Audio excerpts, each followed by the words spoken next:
I'll hand over to you. Lovely, thank you so much. So let me get my share screen going and make sure that I've got our PowerPoint slides up and click share. So this should just be coming through and wonderful. Let me just get us set up this side. Fabulous. So thank you so much, everybody. Today's not the 14th of May, if I'm giving anyone a heart attack.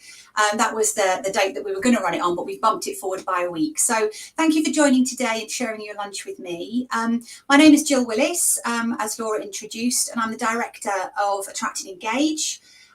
We are a B2B specialist marketing and PR agency and Bitter members. And what we really do, I suppose, is help B2B businesses, particularly with their sales challenges and how to use marketing smartly and cost effectively in order to overcome challenges around perhaps getting existing clients to increase revenue or to reach out to new client bases.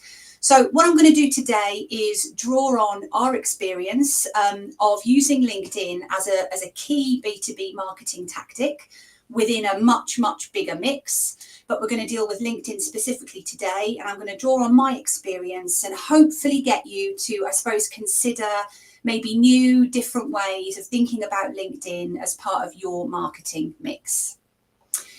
So what's in store? I'm going to kind of dig into the first most important part, I would say, which is your LinkedIn profile, because so many businesses really skirt past this really quickly, but it's the foundation that you've got to get right. Second, I'm going to give you the essential 4 steps that we use with our clients and also with Attract and Engage to make sure that you're really using LinkedIn to raise your profile and that you're seen by the clients that matter to you. And then I'm going to come on to some FAQs, the really particular questions that we regularly get asked in consultation calls. And there'll be an opportunity to type your questions into the chat window, and hopefully we'll have time to deal with them as we go through. My aim is really by the end of today that you feel much more confident using LinkedIn to help you, number 1, build brand, and number 2, support your sales efforts. Okay, so the first part, which is profile. So I think, as I said, oftentimes I find that clients, whether it's individually raising their profile or wanting to raise the profile of their business, they want to jump straight into content. They're all about growth. But ultimately, you've got to get the profile right first. And I suppose putting this in context, your LinkedIn profile is really your digital brand ambassador. It's out there networking for you 24/7. And it really can be the difference between someone reaching out to you or just kind of jumping on to the next person. And I would say this is especially important if you, or maybe, BDs within your business, are prospecting and reaching out for potential new clients. The first place they're going to come to check you out is your LinkedIn profile. It's also important if you're still in that phase of growth where recommendation and referral is your number 1 marketing vehicle. If you're still really making the most of your existing first and second degree network, because the LinkedIn profile is the place that they're going to check you out as soon as someone recommends you.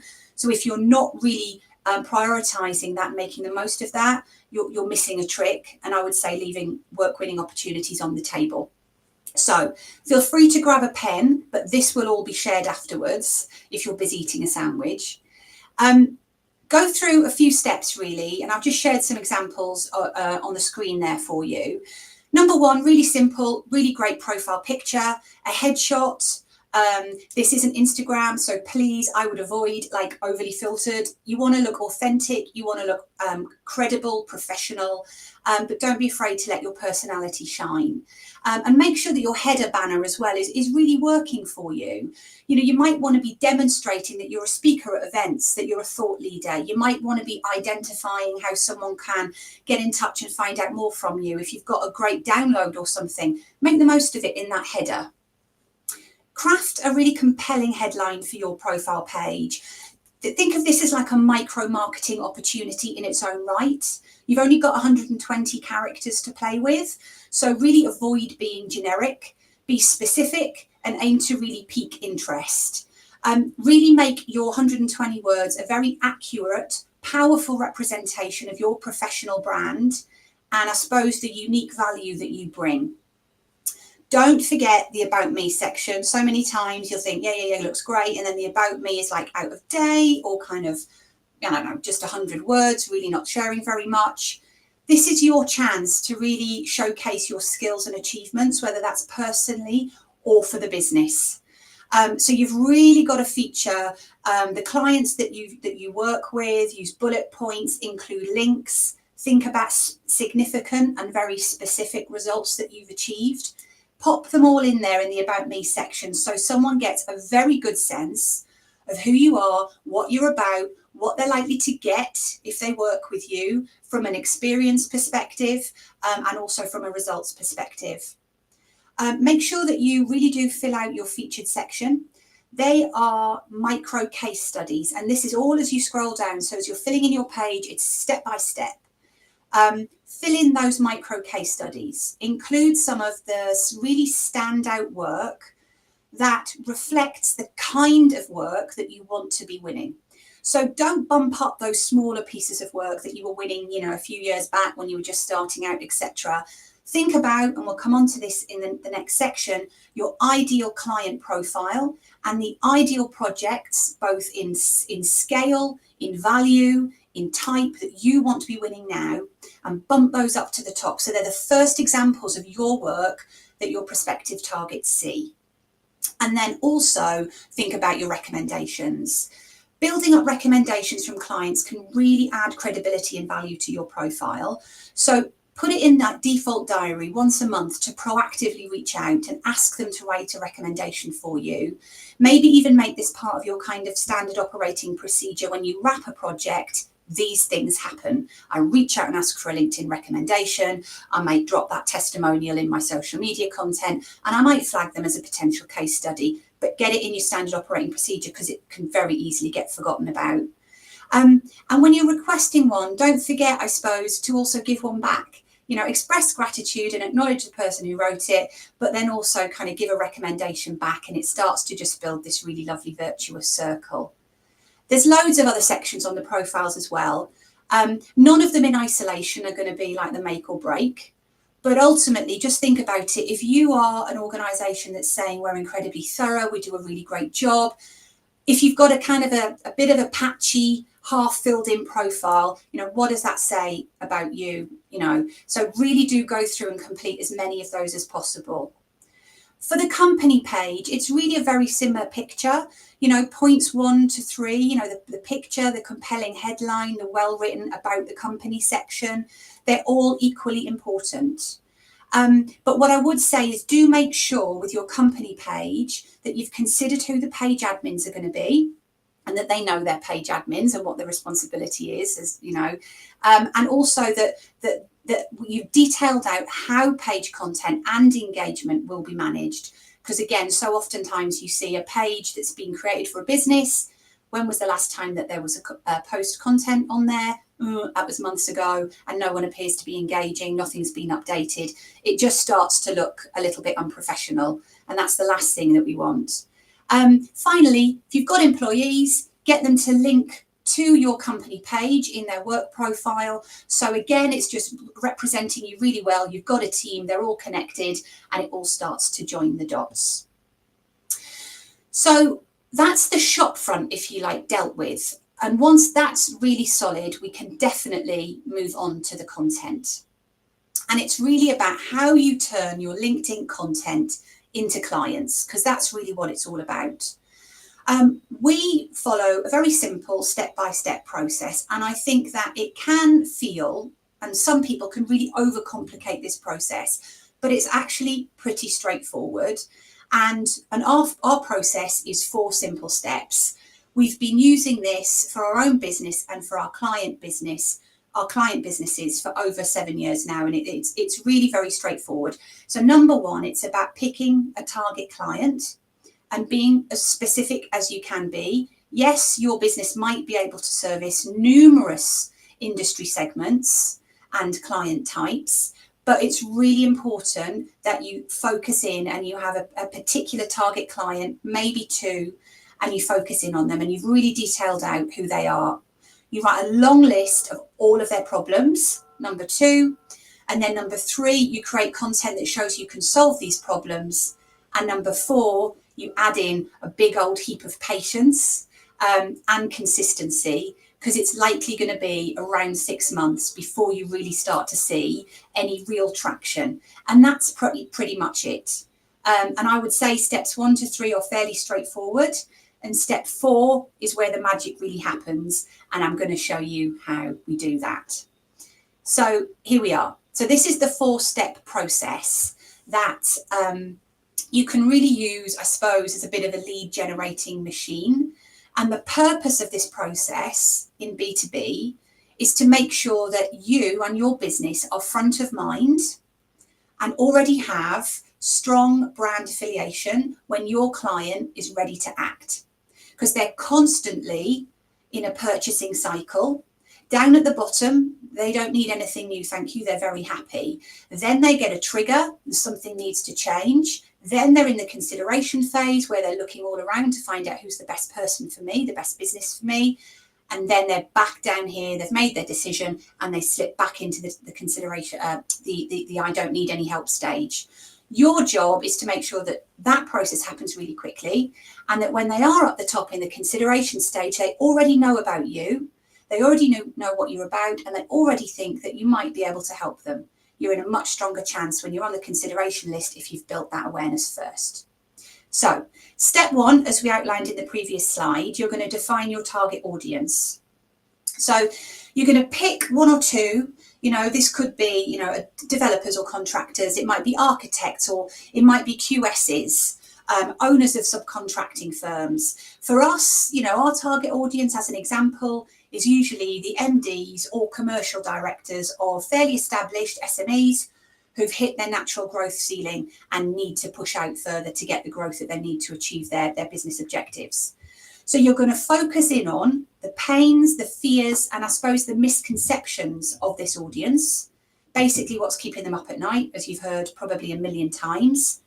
You're going to write a really long list of all those problems, and that list is going to enable you to create content that shows them very clearly you can solve those problems. That should really then give you a month's worth of content.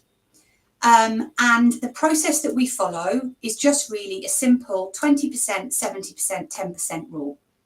20% of that content, if you're imagining a month of, let's say, 20 posts, 20% of that month's worth of content should be content that's going to attract them. And you can see that as step 2 on my slides. The aim here is to get loads and loads of likes. 70% of the content in your month should be all about engaging them. So you're going to solve a problem, and that's mid-funnel, that's that consideration stage that I was talking about. And 10% of your monthly content should aim to convert them. And that's really where you are going to prove that you can actually solve their problem, and that's in the decision-making stage. So just to dig into that a little bit more for you on each of those 3 types of content that you're going to be building out across your month for LinkedIn. So attract them. So that's 20% of your posts. You want to get as many likes as possible. This is very much the awareness stage. So more likes, more followers, more reach. And you've seen this stuff on LinkedIn a million times, and a lot of you have probably done it already. They're the odd posts that you're like, holy moly, that's gone mad. But you don't necessarily know why, and you don't necessarily build that kind of content in on an ongoing, consistent basis. But that's what you need to be doing for your attract 20% content. This is the broad stuff. This is the personal stories with a picture. This is you meeting up at networking. This is your team being out and about. This is the corporate social responsibility stuff, taking part in fundraising events, sponsoring sports teams, attending an expo and having something interesting to say, and thanking the numerous different speakers and people who you met at the event.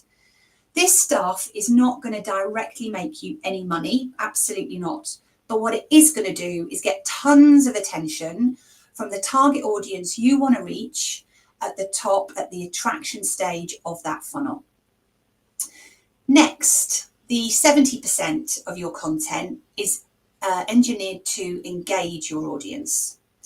So that, just to remind you, is solving a problem. This is very much mid-funnel. They're aware that there's a problem, there's a pain point, they're feeling a bit scratchy about something, they've had that trigger, and they're considering now what they might do next.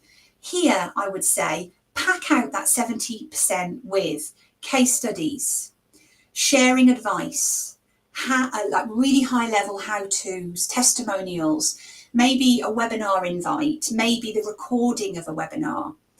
And I would say, don't necessarily measure the success of this content, this 70% engaged content, based on the number of likes it's getting.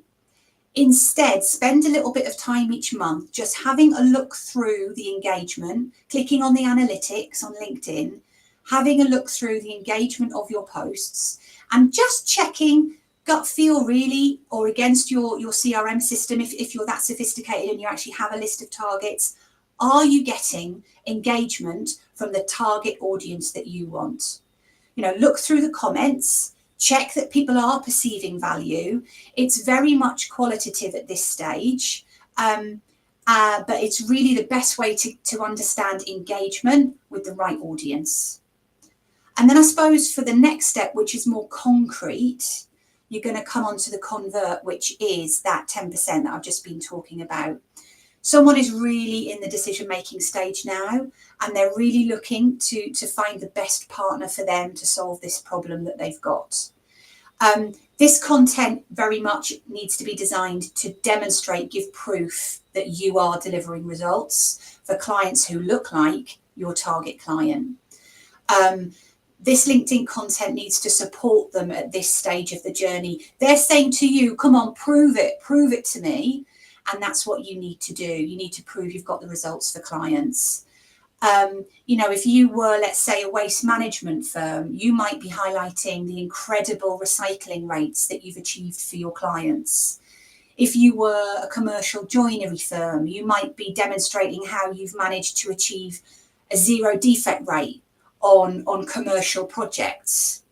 We as Attract and Engage might highlight the successful LinkedIn growth that we've achieved, or email open rates that we've achieved for clients. You need to get really specific and link it directly back to that lovely long list of pain points and misconceptions that you jotted down at the beginning for the target client, and make sure that you're demonstrating the success you've achieved directly against all of those.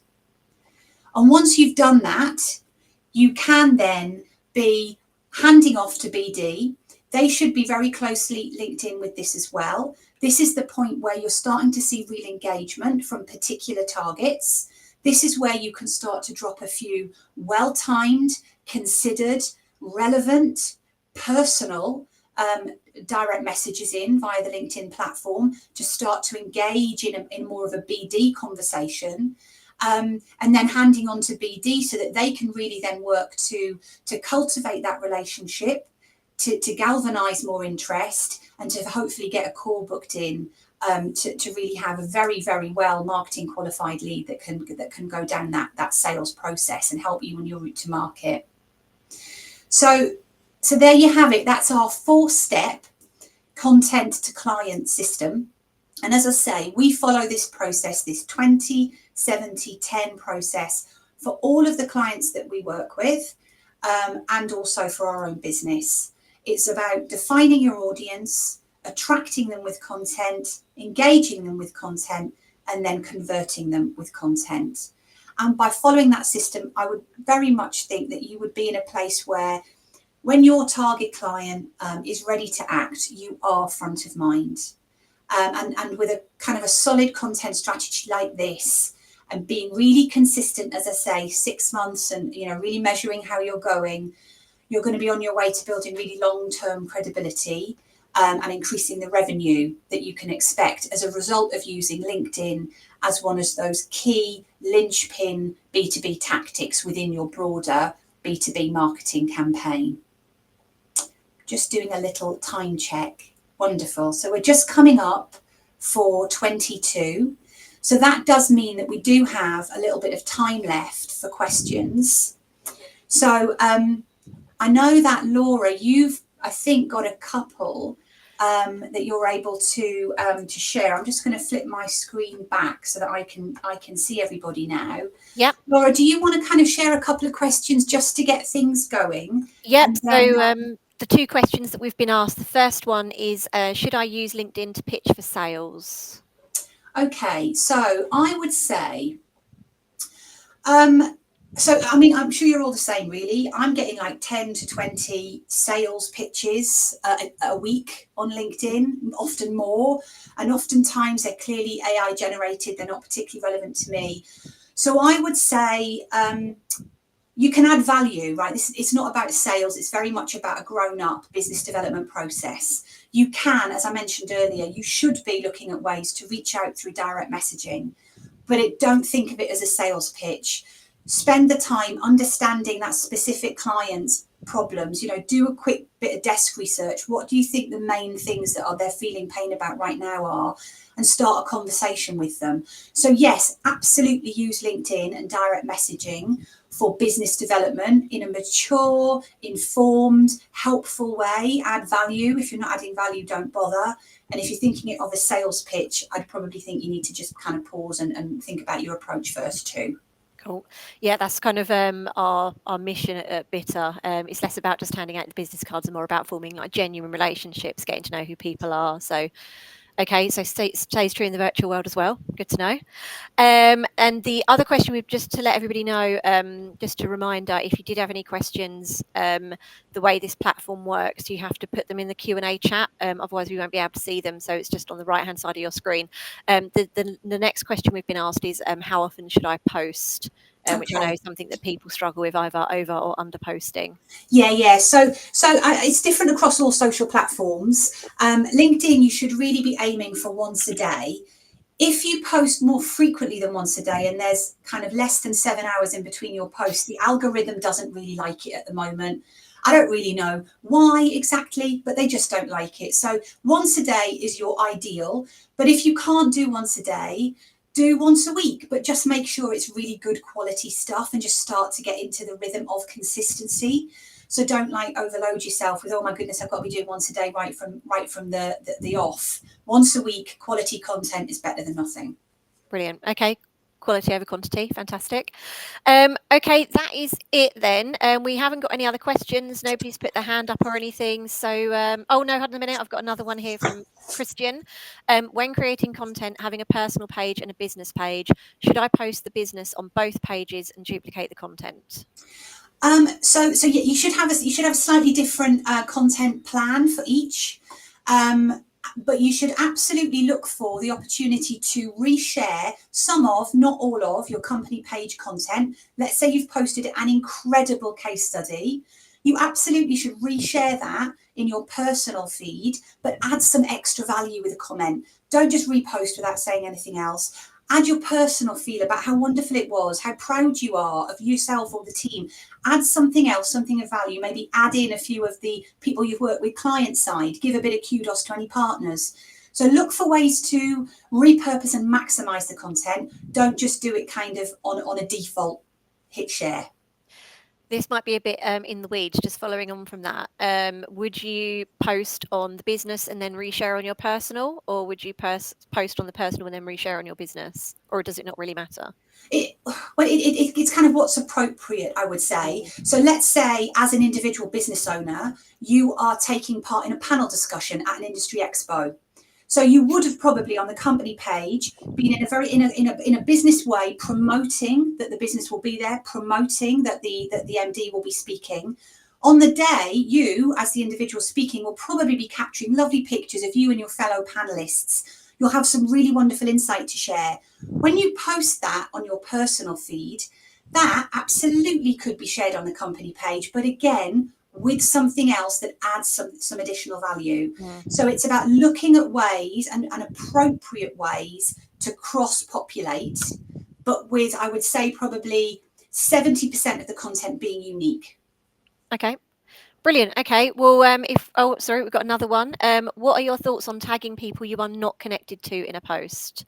Okay. So similar to the should I use it as a sales pitch question, if it's appropriate, then it's absolutely okay. And I'm a real fan. If you see my personal LinkedIn, I'm a real fan of tagging authors because I'm a real bookworm and I'm consuming huge quantities of business books all the time. So if I read something and I think it's particularly relevant and I'm sharing some of that knowledge, I would tag that author in. Now, I've never met that author necessarily. I've met a few, I haven't met all of them, but that's appropriate and it doesn't feel thirsty, to coin like a bit of a youngster's phrase, I suppose.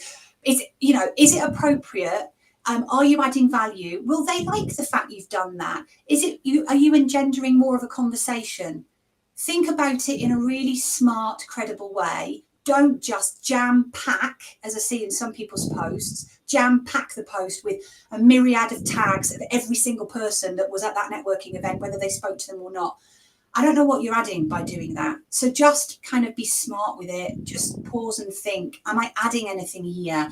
Is this genuinely a conversation that everyone that I've tagged can be a part in or feel proud to be part of? If it's not, then don't do it. Okay, brilliant. Okay, so if there aren't any other questions, yes, there is. When is the best time to post? I actually think I know the answer to this, but you take that one, Jill. When is the best time to post, Jill? Well, I mean, we find at the moment, if you're posting daily, like pre 8:30 in the morning works really, really well. I don't know whether, that might be slightly skewed by the fact that a lot of our clients are somewhere in the built environment industry. But I would say that around 8 a.m. is a really, really good time. I'm always nervous of sharing that because obviously if your feed is entirely flooded at 8 a.m. in the morning, it might start to skew that a little bit. Yeah. But for us, we find, pre-start breakfast is a really good time to post. We've also found in Bitter, we did quite a bit of like A/B testing where we tested what time posts perform best as well. So yeah, I think it probably varies, doesn't it, by different industry. I think if you can get people on their morning commute or in their lunch breaks or on their way home after an evening, that's a good one. Yeah, absolutely. Yeah. Okay. Brilliant. Okay. Well, thank you so much, everybody. We have got just a couple of minutes left. I'm going to go back to the main room. So if anybody wants to do any networking or chatting, they can. If you have any thoughts about any questions that you wanted to ask Jill, but you didn't get around to it or you forgot or you're a bit nervous or something, then by all means do send them through to me, laura@bita.ie, and I'll happily forward them on to Jill, and I'm sure she'll be happy to get in touch with you.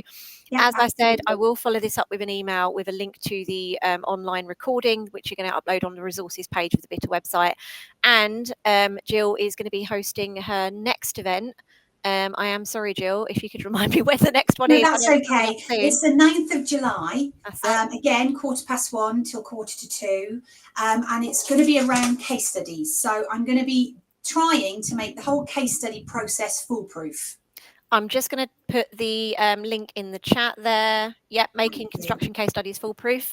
And I'll also send out a link to that as well in the follow-up email from this. So thank you very much for joining us today. I'm going to turn the presentation off now and we'll see you in the main room. Thank you, everyone.